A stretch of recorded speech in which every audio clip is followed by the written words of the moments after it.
Bien jóvenes, buenas tardes, bienvenidos a el curso de reforzamiento del curso de terapéutica. Hoy vamos a hablar sobre vías de administración. Bien, vamos a compartir las diapositivas.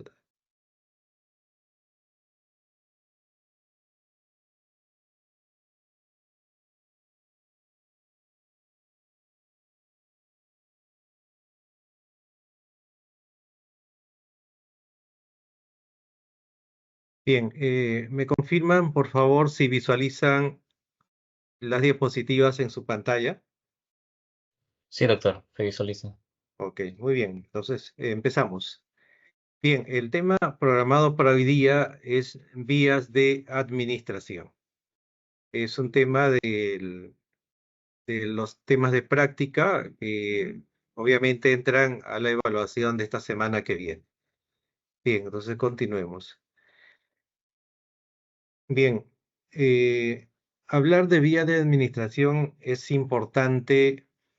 ¿Por qué? Porque escoger la vía adecuada de administración es necesario para que se garantice el efecto farmacológico, ¿no es cierto? Entonces, escoger una vía adecuada es fundamental porque eso garantiza el efecto del fármaco. Bien, veamos los conceptos previos a vía de administración. Sabemos que existen dos tipos de efectos, ¿no es cierto? El efecto local, habíamos mencionado que cuando un fármaco se administra en un lugar, para que actúe en el mismo lugar, entonces estamos hablando del efecto local, ¿no es cierto? Y hablamos de efecto sistémico cuando un fármaco se administra en un lugar para que actúe en un lugar totalmente distinto, ¿no es cierto? Entonces ahí se dice que el efecto es sistémico. Bien, para que se den estos efectos, tanto el efecto local como el efecto sistémico, es necesario que el fármaco sea administrado por una vía adecuada de administración, ¿no es cierto? Bien, entonces la primera interrogante que tenemos que aclarar es qué es vía de administración. Entonces, cuando hablamos de vía de administración, pues estamos hablando de las diferentes rutas, las diferentes vías, las diferentes formas que un medicamento utiliza para ponerse en contacto con con el organismo, ¿no es cierto? Entonces, a eso llamamos vía de administración. Las vías, las rutas, el camino que va a utilizar el fármaco para llegar al organismo, para llegar al órgano blanco donde va a actuar. Bien, entonces empecemos mencionando eh, la primera vía de administración, que es la vía tópica. Cuando hablamos de vía tópica, pues estamos hablando que el fármaco se aplica sobre la piel o sobre la mucosa, ¿no es cierto? Entonces vamos a hablar de la importancia que tiene la piel en nuestros tejidos. Entonces sabemos que la piel pues va a cumplir funciones de protección, ¿no? Actúa como una barrera protectora de nuestro cuerpo, ¿no? Nos aísla del medio externo, porque sabemos que en el medio externo, pues existen gérmenes, ¿no es cierto? ¿Qué pasaría si nuestra piel se rompe? Pues fácilmente los gérmenes que están en el exterior van a ingresar dentro de nuestro organismo. Un ejemplo de ello es cuando una persona, por ejemplo, se quema. Si una persona se quema, entonces lo que va a suceder al no tener esta cubierta protectora que es la piel, porque en la quemadura la piel se daña, los gérmenes fácilmente ingresan a nuestros tejidos y el paciente que se ha quemado, pues puede tener una infección. Si es una quemadura generalizada, incluso se puede presentar hasta una septicemia, ¿no es cierto? Entonces, fíjate la importancia que tiene la piel en nuestros tejidos. Bien, luego otra de las funciones que hay que tomar en cuenta en cuanto a la piel es que va a ayudar a regular las pérdidas hídricas y regula la temperatura. Entonces, algo importante a tomar en cuenta es que cuando una persona tiene fiebre, y por ejemplo tú le recomiendas un fármaco antipirético como el paracetamol o el metamizol, entonces, ¿qué van a hacer estos fármacos? Estos fármacos, pues para que el paciente pierda temperatura, hace que el paciente empiece a sudar, es decir, empieza a perder agua. Y en el agua, al sudar, pues va a perder también temperatura. Entonces, este detalle es importante cuando recomiendes un antipirético a tu paciente, le tienes que decir que después de algunos minutos, el paciente va a empezar a sudar y al sudar la temperatura va a empezar a disminuir. ¿Ya? Entonces, digamos, efecto del fármaco es importante mencionarlo al paciente para que el paciente no se preocupe porque puede pensar que la enfermedad se le está complicando cuando ve que está sudando, ¿no es cierto? Entonces, es normal que el paciente que ha tomado un antipirético, sea cual fuera el fármaco, siempre empiece a sudar y eso, ¿por qué? Porque al sudar pues va a perder temperatura. Bien, ¿qué más hace la piel? Nos va a proteger contra las radiaciones, ¿no es cierto?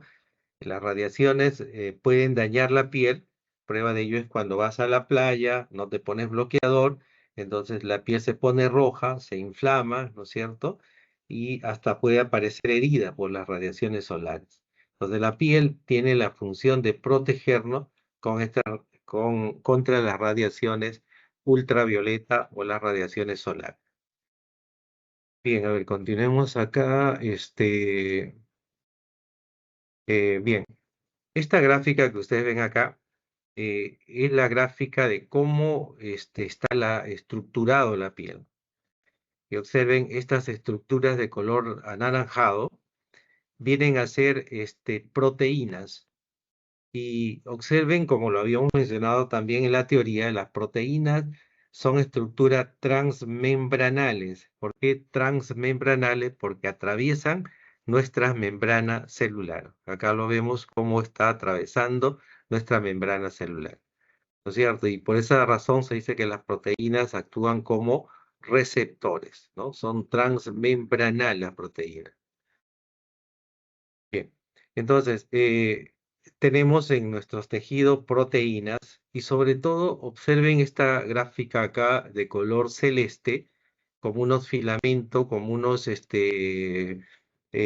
pequeños rayitos. Estos son las capas de fosfolípidos. Entonces acá tenemos los fosfolípidos, van a estar formando capas dentro de nuestros tejidos. Acá tenemos la primera capa de fosfolípido y luego acá tenemos la segunda capa de fosfolípido. Entonces, esta condición importante de la piel, esta estructura de la piel, es importante recordarlo. Las dos capas de fosfolípidos o de grasa son las que van a ayudar a que el fármaco pase a través de la piel. Cuando se utiliza un fármaco por vía tópica, es decir, se pone sobre la piel, ojo, recuerda que hablamos de vía tópica cuando el fármaco se coloca sobre la piel. Y al ponerlo sobre la piel o sobre la mucosa, el fármaco va a atravesar nuestra membrana celular y eso lo hace gracias a quién? A los fosfolípidos que tienen doble capa y van a tener características específicas estos fosfolípidos. Entonces, continuemos acá. Bien, los fosfolípidos van a tener como estructura una cabeza y van a tener una cola.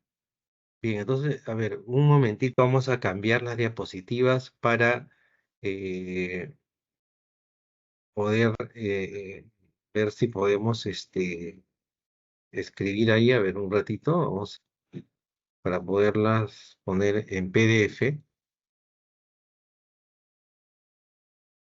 Ok, entonces, a ver, ahora sí. Ya, ahora sí, vamos a compartir nuevamente las diapositivas.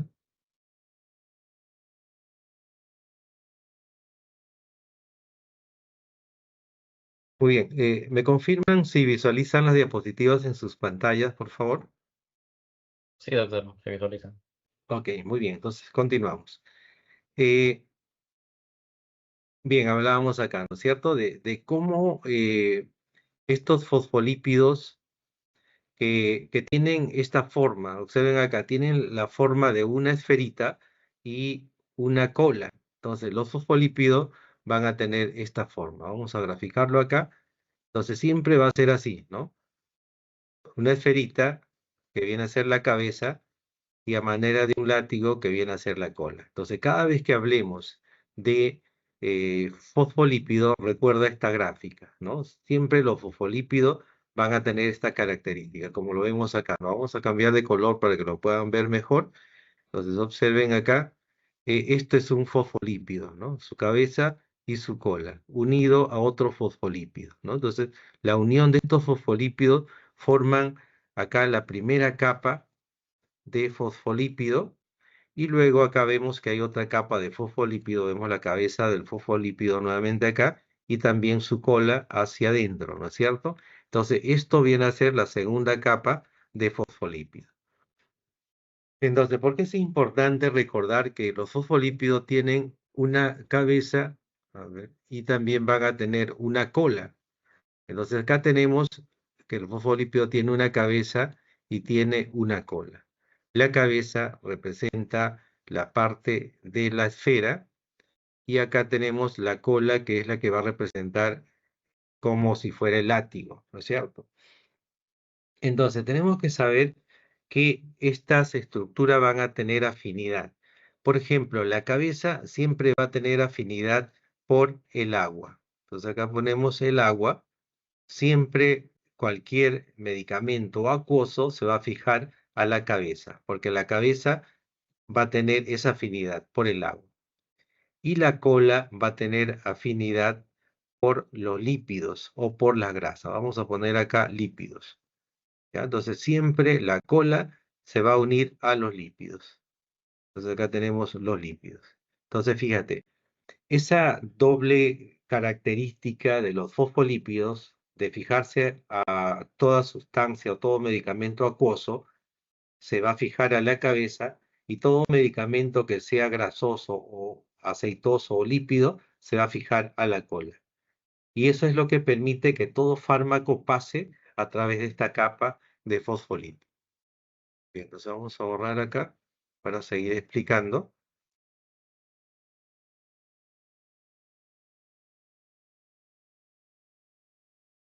Bien, entonces continuamos. Bien, entonces sucede que toda sustancia siempre va a tener dos alternativas. Acá al lado derecho de la diapositiva vamos a escribir. Vamos a suponer que tenemos una sustancia X, acá también la sustancia X para poder representar esa doble alternativa que tiene. Cuando una sustancia se va a disolver, siempre va a tener que escoger entre el agua, disolverse entre el agua o disolverse en los lípidos. Entonces acá ponemos lípidos, lípido, agua o lípido. Entonces acá nuevamente ponemos lo mismo, agua o lípido. ¿No es cierto? O sea, siempre que una sustancia se vaya a disolver, siempre va a tener esas dos alternativas. Te disuelves en agua o te disuelves en lípido. Entonces vamos a separar acá para ver esas dos alternativas.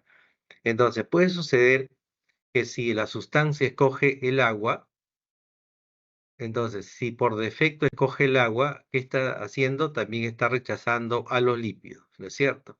Vamos a suponer que acá esta sustancia escoja los lípidos, entonces se disuelve en lípidos. Y si opta por disolverse en los lípidos, ¿qué está haciendo? También está rechazando al agua, ¿no es cierto?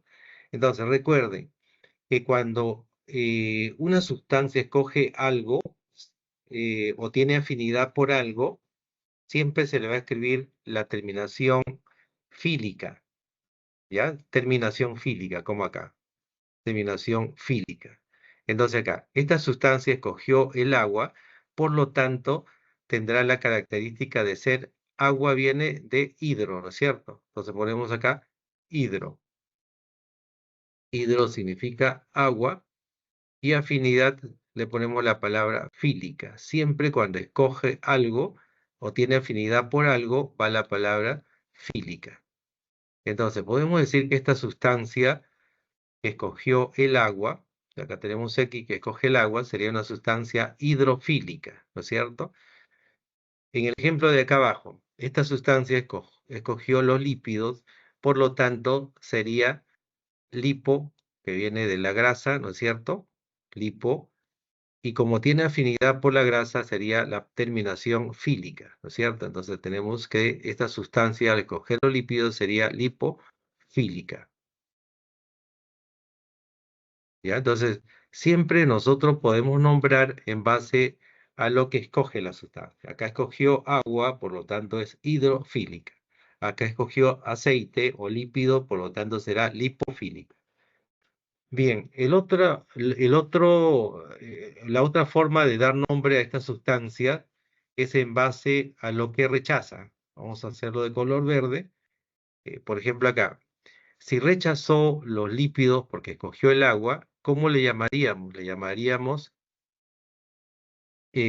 o sea, si acá es hidrofílica porque escogió el agua, entonces podemos decir que esta sustancia sería eh,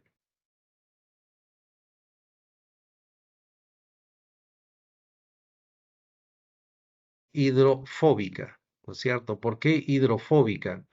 Porque está, a ver, vamos a borrar acá.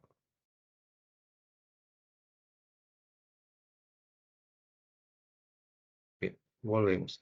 Entonces, como escogió el agua, entonces hemos dicho que tiene afinidad por el agua, por lo tanto sería hidrofílica, ¿no es cierto? La palabra fílica significa afinidad. Y si está rechazando a los lípidos, por lo tanto sería lipofóbica, ¿no es cierto? Lipo, ¿qué está haciendo? Rechaza a los lípidos y como lo rechaza le ponemos la palabra fóbica. Fobia viene de miedo, ¿no es cierto? Entonces acá tiene miedo a las grasas, por lo tanto es lipofóbica. Lipofóbica. Bien, acá la otra sustancia. Acá escogió los lípidos, por lo tanto sería lipofílica, es decir, tiene afinidad por los lípidos, pero como rechazó al agua, sería también hidrofóbica. ¿Por qué? Porque rechazó al agua porque le tenía miedo, ¿no es cierto? Hidrofóbica. Hidrofóbica. Entonces, esta característica es la que nosotros vamos a aplicar a los fosfolípidos. Entonces, hemos dicho que los fosfolípidos en la cabeza, vamos a graficar nuevamente acá el fosfolípido, su cabeza y acá tiene su cola. La cabeza va a tener afinidad por el agua y por lo tanto, como tiene afinidad por el agua, pues va a ser hidrofílica o lipofóbica, ¿no es cierto? La cola, como tiene afinidad por los lípidos, vamos a poner acá lípido, eso quiere decir que va a ser lipofílica, ¿no es cierto? Acá, lipofílica o hidrofóbica. ¿Ya? Entonces, esas características es importante recordarlo en los fosfolípidos. La cabeza tiene afinidad por el agua y la cola tiene afinidad por los lípidos o las grasas. Bien, entonces borramos para seguir explicando.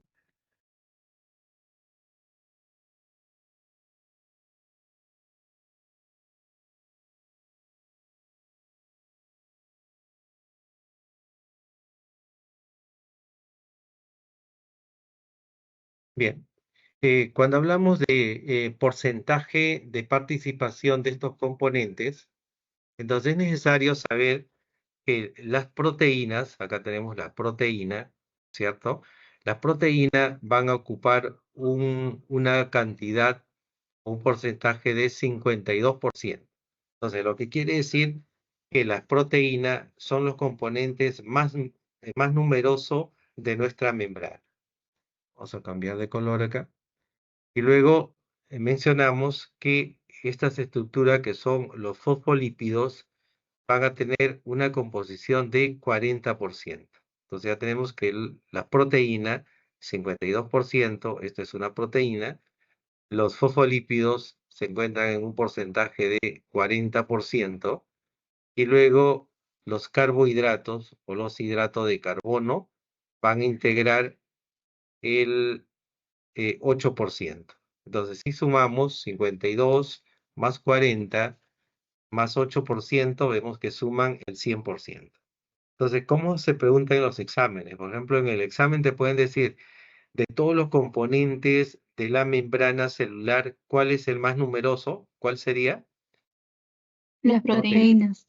¿No es cierto? Muy bien, proteínas. Si te Proteínas. preguntan, ajá, muy bien, las proteínas. Si te preguntan, de todos los componentes de la membrana celular, ¿cuál es el que ocupa el segundo lugar en porcentaje? ¿Cuál sería?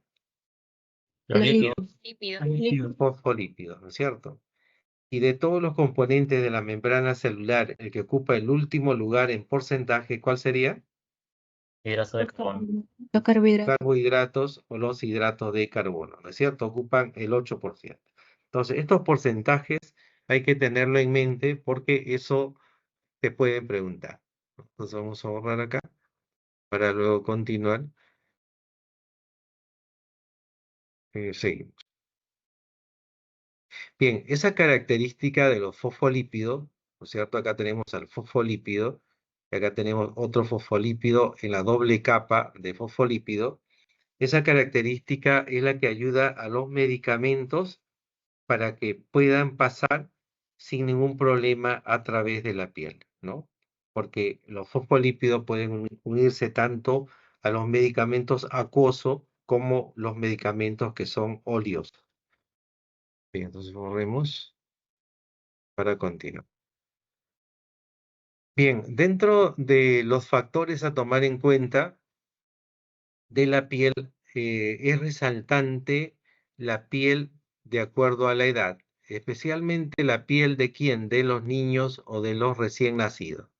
Cuando comparamos la piel de un recién nacido con la piel de un adulto, vamos a ver que la piel del recién nacido siempre va a ser más delgadita, más hidratada, ¿no es cierto?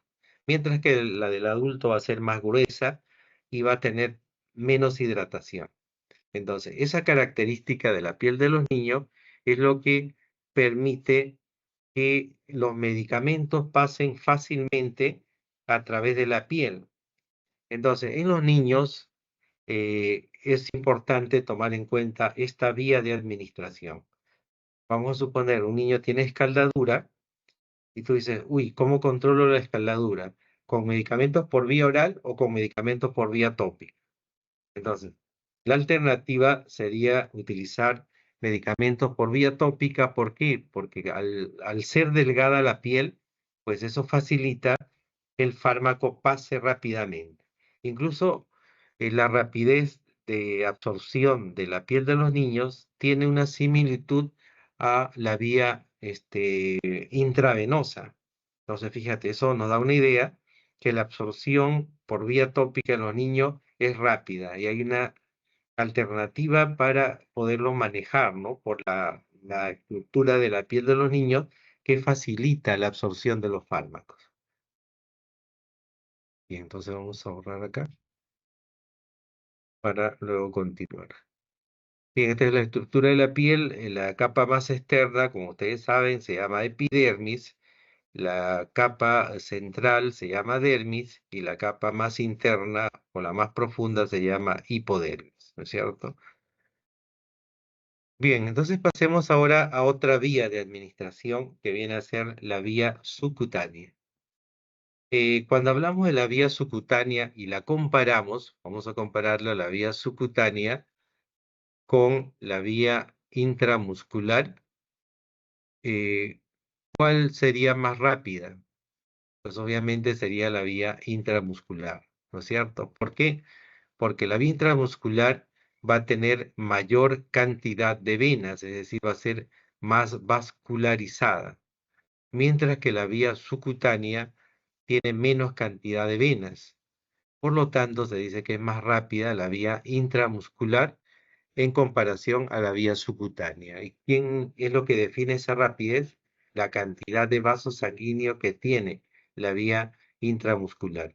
¿No es cierto? Por eso es que se dice que la intramuscular es más vascularizada y la vía subcutánea es menos vascularizada o poco vascularizada cuando lo comparamos con la vía intramuscular.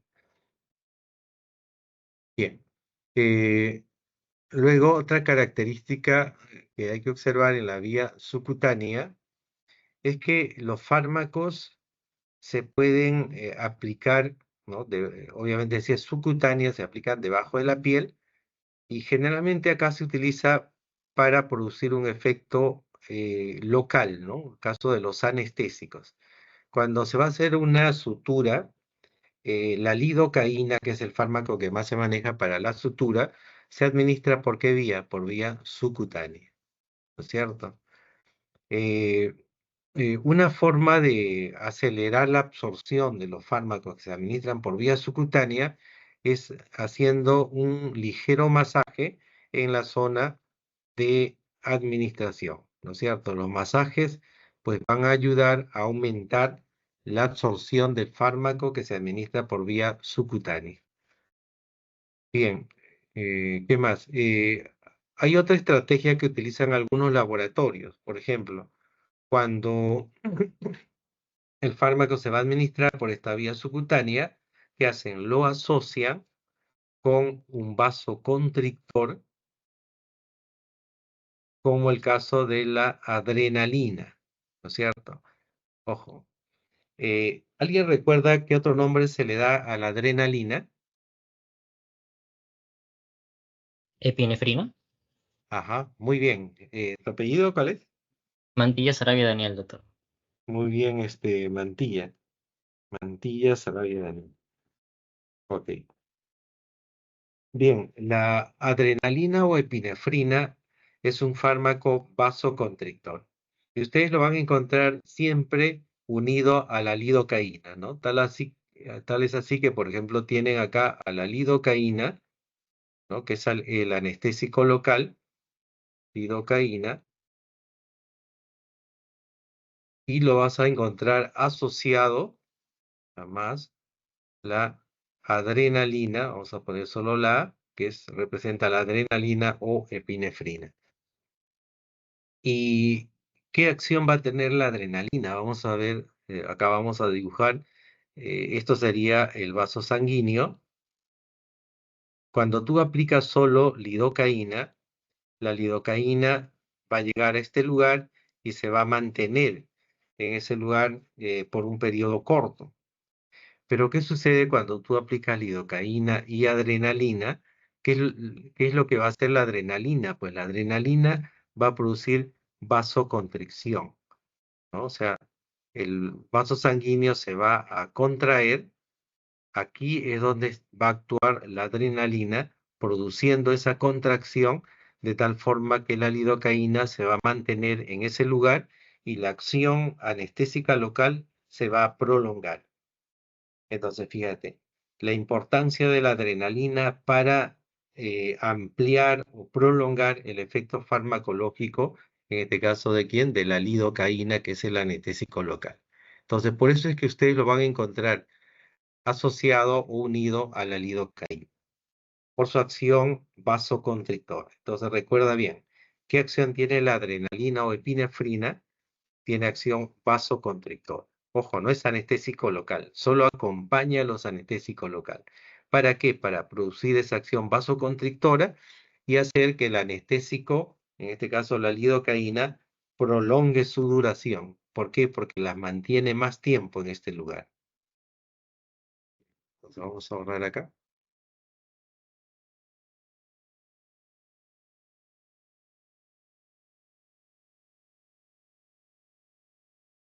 Bien, entonces continuamos. Vamos a avanzar acá.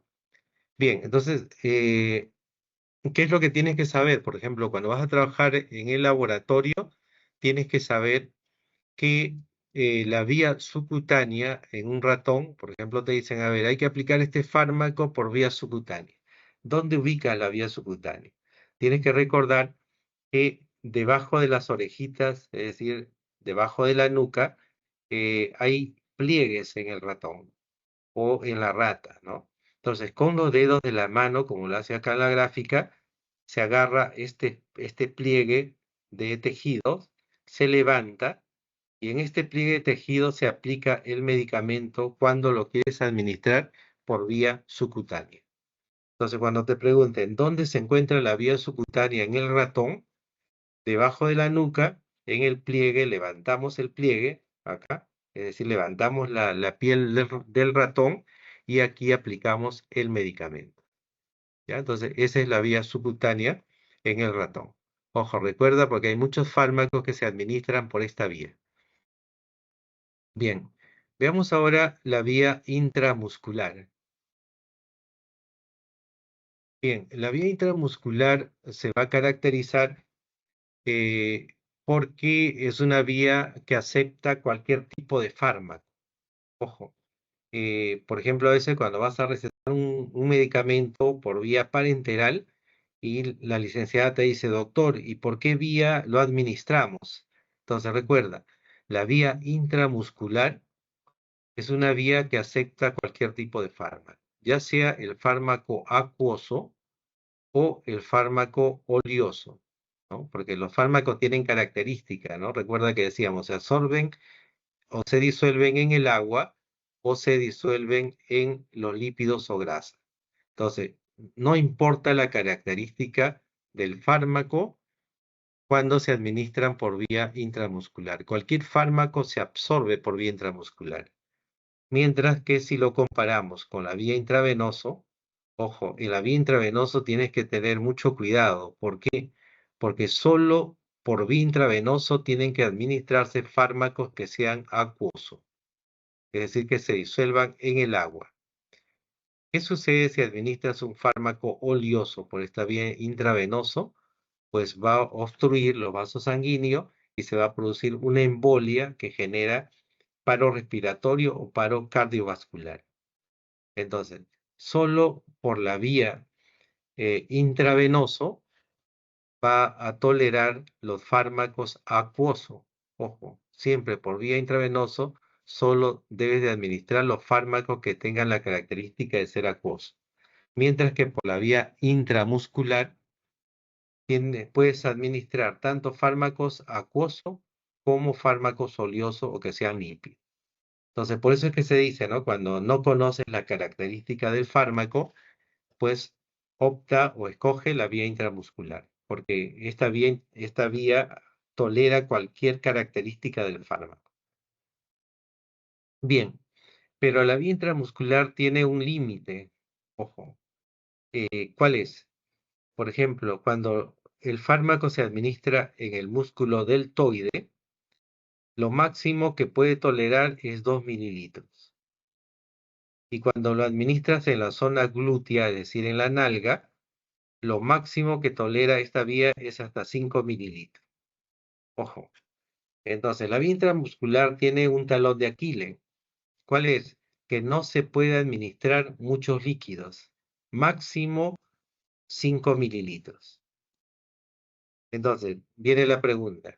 Por ejemplo, si a ustedes le dicen se va a administrar a un paciente un medicamento X y este medicamento tiene un volumen de 7 mililitros o de 7 centímetros cúbicos, ¿se podrá administrar por vía intramuscular? ¿Mm? A ver, ¿quién me dice sí o no? No, no, no. No, porque No, eso es 5. ¿cierto? ¿Y por qué no? ¿Mm? Que solo Que acepta hay un 5 límite. mililitros. 5 mililitros. Ajá, muy bien.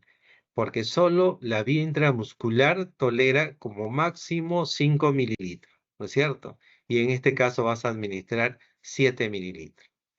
Uy, ¿qué pasaría si a un paciente tú le dices, a ver, va a aplicarle a este paciente el medicamento X, va a ser el medicamento y el volumen llega a 7, 8 mililitros, y le ponen por vía intramuscular? Entonces, ¿qué puede ocurrir? El fármaco, como está en cantidades altas, no se absorbe y por eso es que a veces al paciente se le forma un bulto, ¿no es cierto? Y eso le empieza a doler, se le empieza a hinchar, incluso le genera un dolor tan intenso que luego eso se enquista y ¿qué hay que hacer? Hay que cortar, ¿no es cierto? Fíjate, porque se le está administrando una cantidad mayor a lo permitido por esta vía. Entonces, recuerda bien ese detalle, ¿no? Yo en el examen te puedo decir, usted va a administrar un medicamento X más un medicamento Y que tienen un volumen de 6 mililitros. ¿Lo podrá administrar por vía intramuscular? Entonces dice 6, no. ¿Por qué? Porque solo la vía intramuscular como máximo tolera 5 mililitros, ¿no es cierto? Y 6 ya no sería por vía intramuscular, sino por vía intravenosa. Entonces recuerda, la vía intravenosa sí tolera cualquier cantidad de líquidos. Acá tú le puedes poner al paciente 20 centímetros, 30 centímetros, 1 litro, 2 litros, 3 litros, toda la cantidad de medicamento que tú le quieras aplicar es tolerado por la vía intravenosa. Mientras que la vía intramuscular, si bien es cierto, es una vía que tolera cualquier tipo de fármaco, pero tolera solo cantidades bajas, como máximo solo 5 mililitros. ¿Ya? Entonces, si yo te digo, a ver, usted va a administrar un fármaco que tiene 20 mililitros, ¿cuál sería la vía más recomendada? ¿La La vía vía intramuscular? intravenosa. Intravenosa. Intravenosa. ¿No es cierto? Muy bien, la intravenosa. Ojo, entonces, eso es lo que yo quiero que ustedes sepan, ¿no? La intravenosa tolera cualquier cantidad de medicamento, ¿no?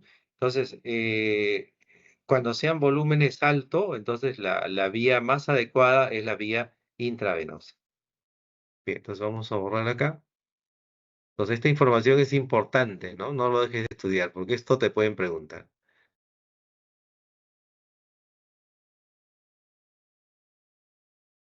Bien, entonces continuamos. Ahora acá ya tenemos la vía intravenosa. Y recuerda que en la vía intravenosa pues se utilizan dos fórmulas. Por vía intravenosa tú puedes aplicar medicamentos en gotas. Acá tenemos la fórmula para administrar en gotas. O puedes administrar medicamentos en microgotas, es decir, en cantidades pequeñitas. Lo más usual, lo más común es administrarlo en gotas, es decir, utilizando esta fórmula. ¿Ya? Entonces, casi la mayoría de los medicamentos se administran en gotas. ¿Ya? Ahora, lo que tienes que saber es que cuando vas a administrar un medicamento en gotas, ¿qué material médico le tienes que recetar a tu paciente? Acá le tienes que recetar el equipo, vamos a poner acá, equipo de venoclisis, ¿ya? Equipo de venoclisis. Entonces recuerda, entonces vas a indicarle a tu paciente un medicamento en ampolla y si ese medicamento va a la vena, el medicamento debe estar recetado y también debe estar recetado el equipo de venoclisis, ¿ya? Porque el equipo de venoclisis más el catéter son los que van a ayudar a que el fármaco pueda ingresar a la vena, ¿ya? Bajo la forma de gotas. Pero si tú le quieres dar microgotas, esto pasa, por ejemplo, en algunos niños, a veces se le tiene que aplicar el fármaco en microgotas, es decir, en gotas pequeñísimas. Acá se va a utilizar otro material médico. ¿Cuál es? Se utiliza el equipo de Volutrol. ¿Ya? Entonces recuerda, hay dos tipos de equipos. Ajá, muy bien. El equipo de venoclisis para gotas y el equipo de Volutrol para microgotas. ¿Ya? Entonces, cuando en el internado te digan a este paciente hay que aplicarle microgotas, entonces junto con el medicamento, ¿cuál le darías? ¿El equipo de venoclisis o el equipo de Volutrol? Volutrol. Volutrol, muy bien, Volutrol, ¿no es cierto? Y si el médico te dice, este paciente hay que hidratarlo con cloruro de sodio, ¿no? Entonces, si no te dice nada que es microgotas, obviamente se sobreentiende que es gotas, ¿no es cierto? Casi la mayoría, el 90%, se aplica bajo la forma de gota. Entonces, junto con el medicamento, también le tienes que pedir su equipo de venoclisis, ¿ya? Entonces, el equipo de venoclisis sirve para que tú administres fármaco bajo la forma de gotas, ya sea equipo de venoclisis con equipo de Volutrol. Esto vienen a ser las mangueritas, ¿no es cierto?, donde va a ir el fármaco. Esto se conecta con unas agujas que van a ir a la vena. ¿Y cómo se llaman esas agujitas? Se les llaman catéter, ¿ya? Entonces recuerda, los catéter catéter. Otros prefieren llamarle Avocat, ¿no? Se le puede llamar de las dos formas, o sea, tienen dos nombres, el catéter o el Avocat. Vamos a ver acá. Catéter o Avocat. Entonces acá tenemos Avocat. ¿Ya? Entonces recuerda, el Avocat viene a ser la agujita, que es la que va a ingresar a la vena, y esta agujita se conecta con las mangueritas que viene a ser el equipo de venoclisis o el equipo de Volutrol. Recuerda que catéter o Avocat siempre van a ser números pares. Ojo, porque yo veo, por ejemplo, los internos en los hospitales aquí fallan. Dicen, a ver, le mandan al paciente y dice, cómprame un catéter número 21, le dicen, o catéter número 23. Ojo, ¿existe? No. Los catéter o Avocat siempre vienen en números pares. Tal es así que vienen en el número 18, ¿no? En el número 20, en el número 22 y en el número 24. Entonces recuerda, siempre los catéter o los Avocat, que vienen a ser las agujitas que se conectan con el equipo de venoclisis o el equipo de Volutrol, vienen en números pares. El 18 es el más usado para adultos, ¿no? Cuando tú vas a aplicar un equipo de venoclisis o un medicamento por vía intravenoso en gotas, le pides equipo de venoclisis y catéter número 18. Si es niño, el más delgadito es el número 24 para niños, ¿ya? Entonces, siempre para niño el catéter 24 y para adulto el 18. Y ya viene el intermedio, el 20 o el 22, también para adulto, ¿no? Dependiendo ya de la vena, algunos dicen, uy, 18 muy grueso, entonces uno más delgadito, ya 20 o 22, ¿no? Entonces, pero lo más común es el 18 para adulto y para niño el catéter o Avocat 24. ¿Ya? Entonces recuerda bien ese detalle. Siempre los catéter o los Avocat son números pares. ¿Ya? Más no así las agujitas, ¿no? Las agujitas que los conectan a las jeringas, ahí sí puede ser impar, ¿no? 21, 23, 25. ¿Ya? Las agujitas que van en la jeringa, ahí sí son números impares o pares. Sin embargo, los catéter o Avocat siempre van a ser pares. ¿Ya? Te digo esto para que no cometas el error cuando hagas el internado. Bien, entonces ya sabemos, ¿no? ¿Qué necesita el paciente para que se le administre el fármaco por gotas y qué necesita cuando se le administra bajo la forma de microgotas? Eh, Ahora, a veces la licenciada te dice, a ver, doctor, ¿y cuántas gotas por minuto le pongo el medicamento? ¿No es cierto? ¿O cuántas microgotas por minuto le tenemos que poner a este paciente? Entonces, esta fórmula que ustedes ven acá, esta fórmula permite hallar el número de gotas por minutos. ¿Qué tienes que hacer? Pones acá el volumen que vas a administrar del cloruro o la dextrosa en centímetro cúbico o en mililitro, lo multiplicas por 20 y lo divides entre el tiempo que tú dices que tiene que pasar. Por ejemplo, tú dices, vamos a aplicarle un cloruro de sodio, un frasco que debe de terminarse en 5 horas. Entonces acá pones el tiempo de duración del frasco. Tú pones tiempo, por ejemplo, 5 horas, pero ojo, el detalle acá es que debe ir en minutos, ¿no es cierto? 5 horas, ¿cuántos minutos trae? Sería 5 por 60, 300 minutos. Entonces acá pones 300, que equivale a 5 horas. Y el resultado te va a indicar el número de gotas por minuto que le tienes que indicar a la licenciada para que lo aplique o lo programe y ese medicamento ingrese. Y vas a ver cómo en 5 horas se le va a terminar el medicamento, ¿no? ¿Por qué? Porque lo has hecho en base a estos datos o a esta fórmula. ¿Ya? Entonces, esta es la fórmula que más vas a utilizar para administrar vías, ¿no? Cloruro, dextrosa. Entonces, esta fórmula que se utiliza para aplicar fármacos a través de equipo de venoclisis. Y si es a través de microgotero, utilizas esta fórmula, ¿no? Ya no lo multiplicas por 20, sino lo multiplicas por 60. El resto, todos los datos son iguales. Bien, entonces borramos acá y continuamos.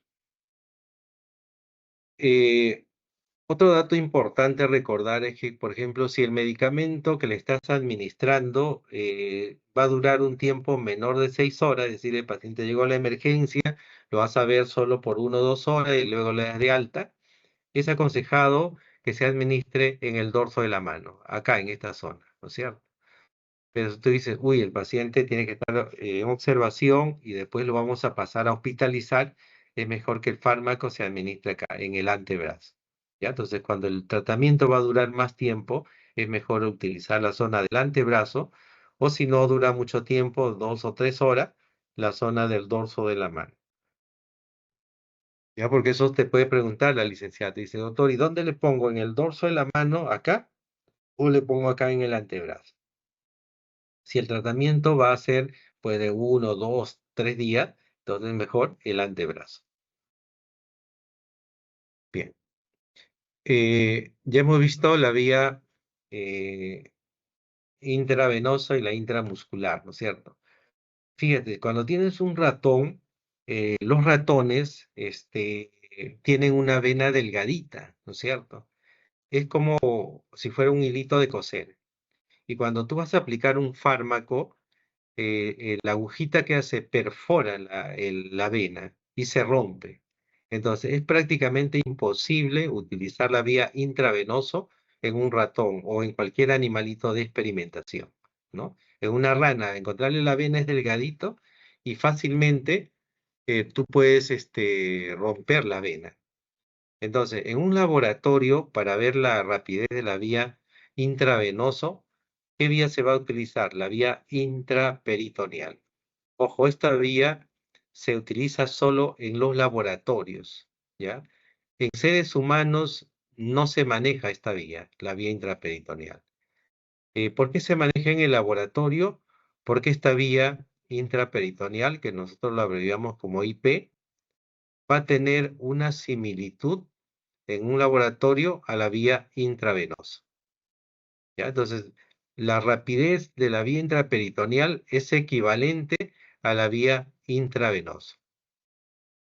Por ejemplo, si yo te pregunto en el examen, te digo, en un laboratorio, para saber la rapidez de la vía intravenosa, ¿qué vía es la que reemplaza la intravenosa? ¿Cuál sería la respuesta?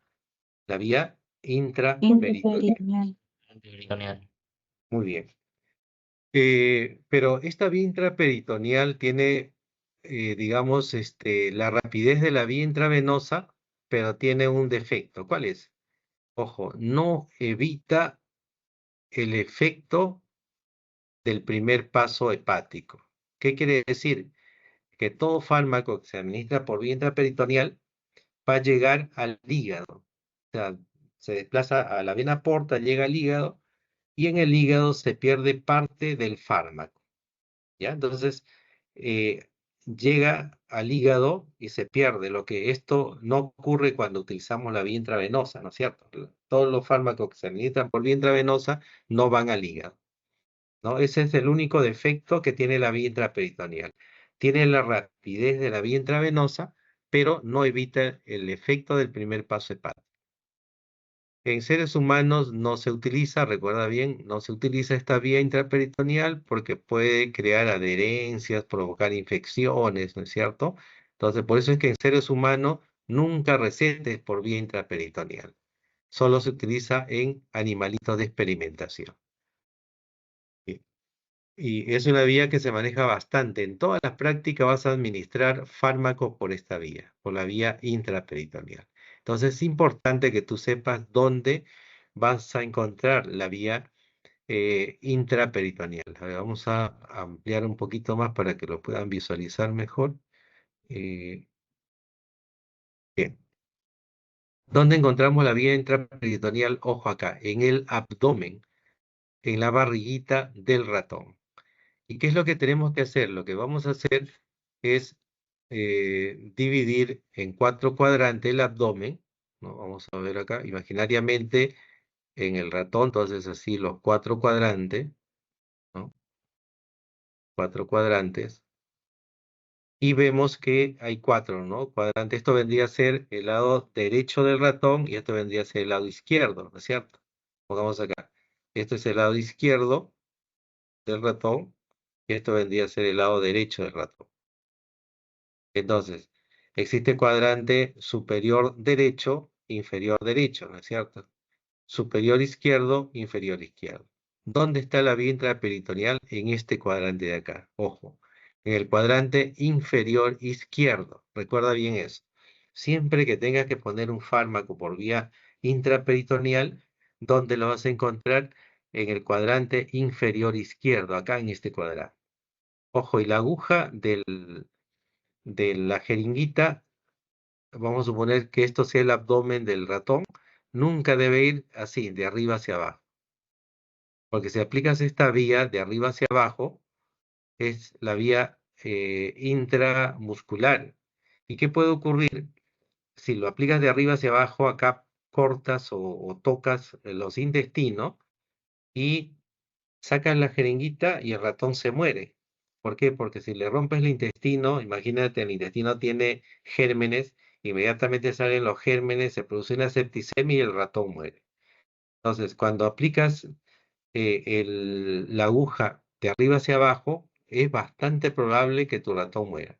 Entonces, ¿cuál es el ángulo para la vía intraperitoneal? Más o menos debe ser así. La jeringa debe estar así, inclinada. ¿Ya? La aguja acá. Y debe haber un ángulo más o menos de 30 grados entre la barriguita y la jeringa. 30 grados, algunos dicen 15 grados. Nunca debe ir de arriba hacia abajo, ¿no? Debe estar inclinada la jeringa así y ahí aplicas, ¿ya? Entonces, cuando lo aplicas así, no va a haber ningún problema con el ratón y el ratón no va a morir, ¿no? Al contrario, vas a observar el efecto farmacológico. Entonces, uno se da cuenta en el laboratorio cuando aplicaron mal, cuando lo aplicas por vía intraperitoneal y el ratón se muere. Entonces, quiere decir que la aguja no tuvo el ángulo que debería tener y perforó el intestino y por eso se produjo una septicemia y el ratón perdió la vida. Bien, vamos a ver ahora con más detalle acá. El ratón, eh, imaginariamente haces el cuadrante, ¿no? Y en el cuadrante inferior izquierdo siempre se pone la aguja si hablamos de la vía intraperitoneal. Bien, seguimos acá. Acá vienen los ángulos, que es importante que lo memorices. Cuando hablamos de intramuscular, la jeringa siempre va de arriba hacia abajo. Ojo, el ángulo de 90 grados entre la jeringa y la piel. Por vía subcutánea, la aguja, ojo, no va de arriba hacia abajo, sino con un ángulo de 45 grados entre la jeringa y la piel. La vía intravenosa, fíjate, también la jeringa va inclinada, ángulo de 25 grados, ¿no? Y la vía intraperitoneal, el ángulo es de 30 grados, es un poquito más arriba que la vía intravenosa. ¿Ya? Entonces, estos ángulos es importante que lo recuerdes cuando vas a aplicar el medicamento. Lo que más vas a usar es la vía intramuscular, la vía subcutánea, 45 grados de inclinación, y la vía intraperitoneal, que es 30 grados de inclinación. Luego pasemos acá. Bien, ¿cómo tienes que sujetar al ratón acá? Entonces, en el laboratorio tienes que recordar que al ratón se le coge de la base de la cola, observa acá, la colita. Porque si lo coges de acá, del lomito o de la cabecita, el ratón te puede morder. Entonces siempre se le coge de la cola, de la base de la cola. No lo cojas de la puntita porque a veces esto se desprende y se cae el ratón. Lo coges de la mitad de la cola o de la base, acá, ¿no? Donde sale la cola, de ahí se le tiene que coger. Entonces una vez que lo coges de la base de la cola, con la misma mano, o sea, con estos dedos que quedan acá, puedes coger los pliegues que están debajo de la orejita, ¿ya? O si quieres, te ayudas con la otra mano. Con una mano coges la colita, la base de la cola, y con la otra mano coges los pliegues que están debajo de la orejita, ¿no? Vamos a ver la otra gráfica donde está con más detalle. Observa acá, bueno, aquí la cola está, lo han agarrado muy abajo, debes cogerlo de acá, de la base, y luego con la otra mano lo coges, agarras el pliegue y lo levantas, Y una vez que has cogido los pliegues debajo de la orejita, ¿no? Trata de que no queden tejidos sueltos, porque si tú coges muy arribita y quedan tejidos sueltos, ahí es donde el ratón gira y te puede morder los dedos, ¿no? Mientras más pliegues juntes acá y no quede espacio, el ratón no gira. Entonces, de tal forma que el ratón al final va a quedar así, ¿no?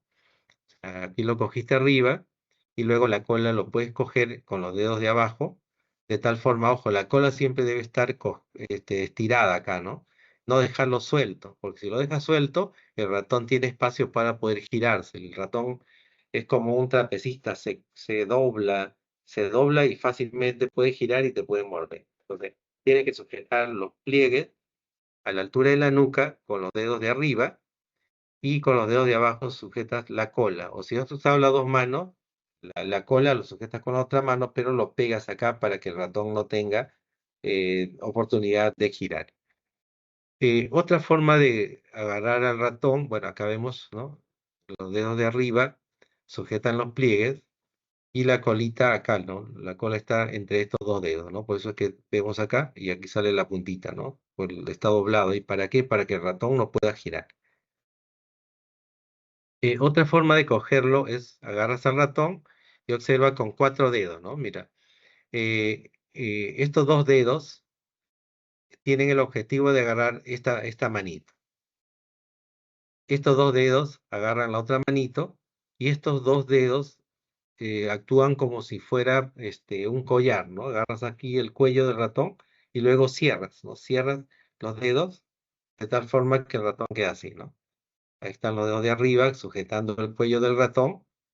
El dedo gordo y el dedo siguiente, el dedo índice, cogen esta manito y los otros 2 dedos cogen la otra manito del ratón, de tal forma que el ratón ya no puede girar, ¿ya? Entonces tú lo puedes coger de esa forma o de la otra, como quieras. Lo que interesa es que el ratón quede firmemente para que ustedes puedan aplicar el fármaco, ¿no? Entonces, esto es lo más usual, ¿no? Lo de acá. O sea, agarras la cola y luego agarras de arriba y lo levantas, así, para que luego, por ejemplo, si es por vía intraperitoneal, lo aplicas en el cuadrante inferior izquierdo, más o menos acá, ¿no es cierto? O si es intramuscular, ¿dónde es la vía intramuscular? Agarras la patita y en el músculo, acá le pones el fármaco. Si es por vía subcutánea, ¿dónde? A la altura del omito, ¿no? Aquí le pones el fármaco. ¿Ya? Entonces, eso es todo lo referente a vía de administración. ¿Alguna pregunta que quieran hacer sobre vía de administración?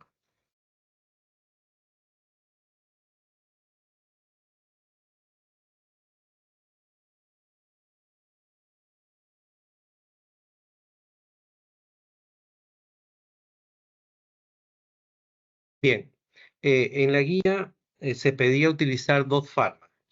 Por esto también se puede preguntar, ¿qué fármaco? Entonces es necesario que ustedes recuerden que en esta guía de vía de administración se iba a utilizar el fármaco pentobarbital. Entonces pongamos acá pentobarbital. ¿No es cierto? Cuando han hecho cálculo de dosis, hemos puesto el nombre de este fármaco, ¿no? Pentobarbital. Barbital. Pentobarbital sódico en sí se llama, ¿no? Y el otro fármaco, el fármaco 2, era el fármaco o la sustancia llamada estricnina. ¿Ya? Entonces, en esta vía se utilizan 2 fármacos, o en este tema, ¿no? Fármaco pentobarbital y el fármaco estricnina. Estricnina. Bien, ¿alguien que me diga para qué sirve el pentobarbital?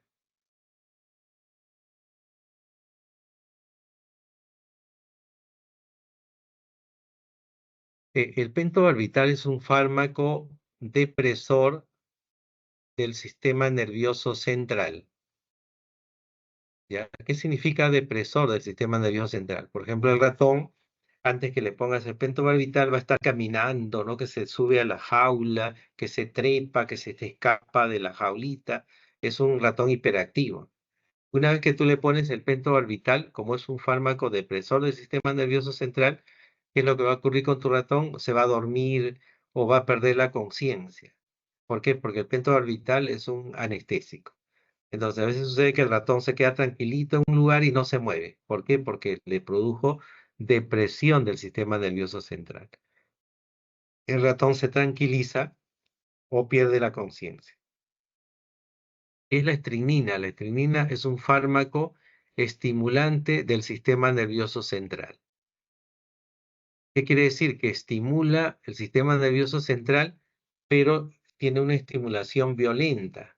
¿Y cómo se observa su efecto de la estrinina como produce una estimulación violenta del sistema nervioso central? Tú vas a poder apreciar que el ratón empieza a convulsionar, ¿ya? Entonces, cuando convulsiona, es que está haciendo efecto la estrinina. Entonces, acá produce convulsión, ¿ya? Entonces, recuerda bien.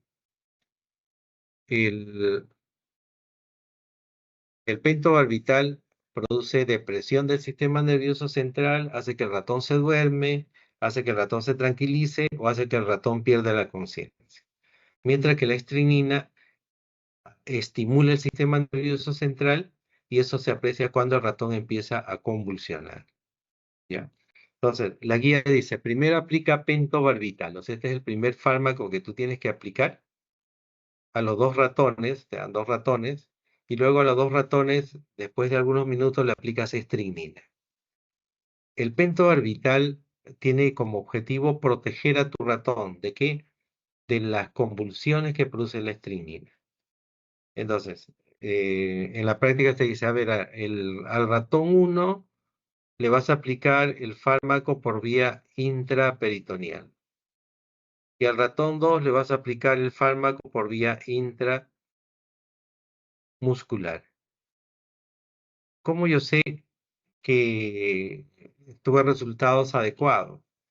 La vía intraperitoneal va a ser más rápida que la vía intramuscular, ¿no es cierto? Porque la intraperitoneal tiene la rapidez de la intravenosa.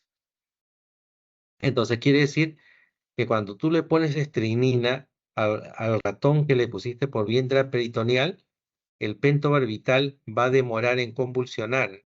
¿Por qué? Porque el pentobarbital le va a proteger de las convulsiones. Vamos a suponer que acá el ratón al que le pusiste por vía intramuscular, como la vía es más lenta, no tiene tanta protección y va a empezar a convulsionar a los 5 minutos. El ratón convulsiona a los 5 minutos. Acá, en la vía intraperitoneal, le pusiste la estrinina y el ratón lleva 8 minutos y no convulsiona. ¿Por qué? Porque la vía intraperitoneal es más rápida y eso hace que el pentobarbital actúe evitando que el ratón convulsione por la acción de la estrinina. Acá va a convulsionar, pero después de más tiempo, ¿no? Si acá fue 5, acá puede ser 8 o puede ser 10 minutos después que aplicaste la estrinina.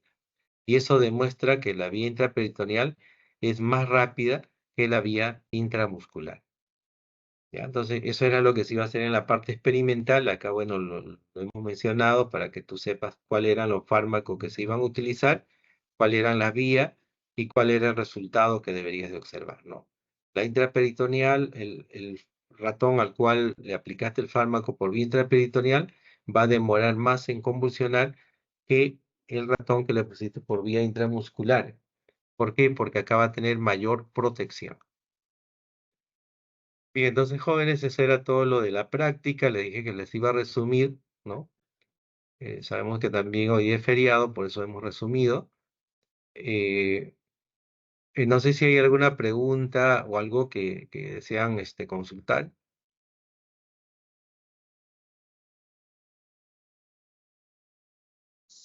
Doctor, disculpe, la práctica calificada, ¿cuándo será?